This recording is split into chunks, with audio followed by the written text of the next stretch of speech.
In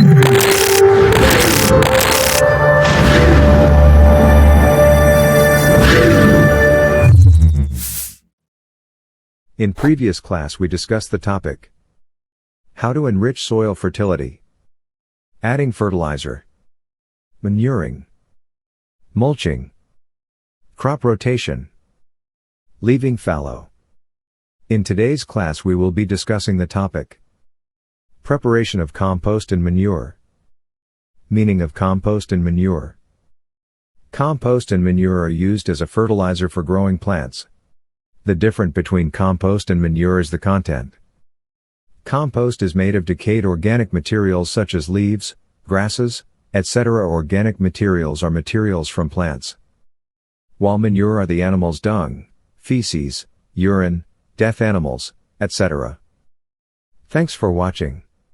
See you in the next video.